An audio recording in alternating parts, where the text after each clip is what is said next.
عمرو بن عباس نے بیان کیا، کہا ہم سے عبد الرحمن بن مہدی نے، کہا ہم سے مثنیٰ نے، ان سے ابو جمرہ نے اور ان سے ابن عباس رضی اللہ عنہ نے بیان کیا کہ جب ابو ذر رضی اللہ عنہ کو رسول اللہ صلی اللہ علیہ وسلم کی نبوت کے بارے میں معلوم ہوا تو انہوں نے اپنے بھائی انیس سے کہا، مکے جانے کے لیے سواری تیار کر، اور اس شخص کے متعلق جو نبی ہونے کا مدعی ہے اور کہتا ہے کہ اس کے پاس آسمان سے خبر آتی ہے، میرے لیے خبریں حاصل کر کے لا، اس کی باتوں کو خود غور سے سننا اور پھر میرے پاس آنا۔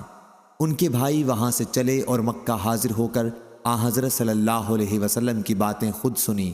پھر واپس ہو کر انہوں نے ابو ذر رضی اللہ عنہ کو بتایا کہ میں نے انہیں خود دیکھا ہے، وہ اچھے اخلاق کا لوگوں کو حکم کرتے ہیں، اور میں نے ان سے جو کلام سنا وہ شعر نہیں ہے۔ اس پر ابو ذر رضی اللہ عنہ نے کہا، جس مقصد کے لیے میں نے تمہیں بھیجا تھا مجھے اس پر پوری طرح تشفی نہیں ہوئی۔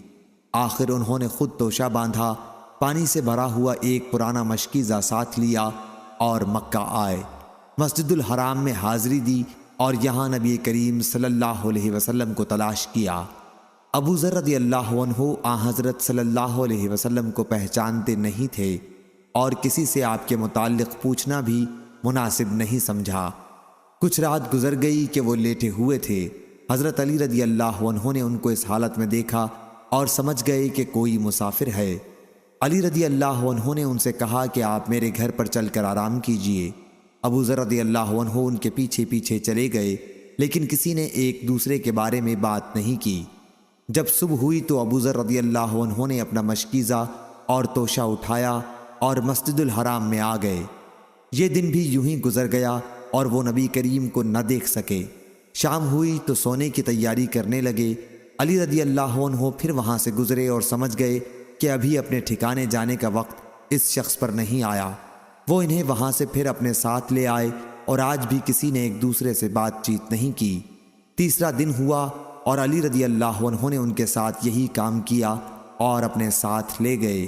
تو ان سے پوچھا، کیا تم مجھے بتا سکتے ہو کہ یہاں آنے کا باعث کیا ہے؟ ابو ذر رضی اللہ عنہ نے کہا کہ اگر تم مجھ سے پختہ وعدہ کر لو کہ میری رہنمائی کرو گے تو میں تم کو سب کچھ بتا دوں گا۔ علی رضی اللہ عنہ نے وعدہ کر لیا تو انہوں نے انہیں اپنے خیالات کی خبر دی۔ علی رضی اللہ عنہ نے فرمایا کہ بلا شبہ وہ حق پر ہیں اور اللہ کے سچے رسول ہیں۔ اچھا، صبح کو تم میرے پیچھے پیچھے میرے ساتھ چلنا۔ اگر میں راستے میں کوئی ایسی بات دیکھوں جس سے مجھے تمہارے بارے میں کوئی خطرہ ہو تو میں کھڑا ہو جاؤں گا کسی دیوار کے قریب، گویا مجھے پیشاب کرنا ہے۔ اس وقت تم میرا انتظار نہ کرنا، اور جب میں پھر چلنے لگوں تو میرے پیچھے آ جانا، تاکہ کوئی سمجھ نہ سکے کہ یہ دونوں ساتھ ہیں، اور اس طرح جس گھر میں میں داخل ہوں تم بھی داخل ہو جانا۔ انہوں نے ایسا ہی کیا اور پیچھے پیچھے چلے تاکہ علی رضی اللہ عنہ کے ساتھ وہ نبی کریم صلی اللہ علیہ وسلم کی خدمت میں پہنچ گئے، آپ کی باتیں سنی اور وہیں اسلام لے آئے۔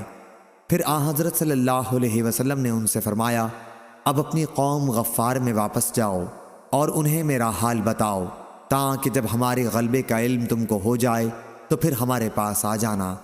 ابو ذر رضی اللہ عنہ نے عرض کیا، اس ذات کی قسم جس کے ہاتھ میں میری جان ہے، میں ان قریشیوں کے مجمع میں پکار کر کلمہ توحید کا اعلان کروں گا۔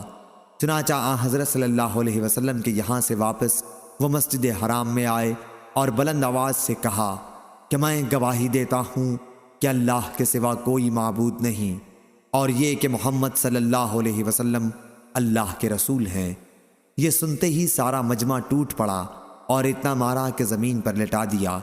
اتنے میں عباس رضی اللہ عنہ آ گئے اور ابو ذر رضی اللہ عنہ کے اوپر اپنے کو ڈال کر قریش سے کہا، افسوس، کیا تمہیں معلوم نہیں کہ یہ شخص قبیلہ غفار سے ہے اور شام جانے والے تمہارے تاجروں کا راستہ ادھر ہی سے پڑتا ہے؟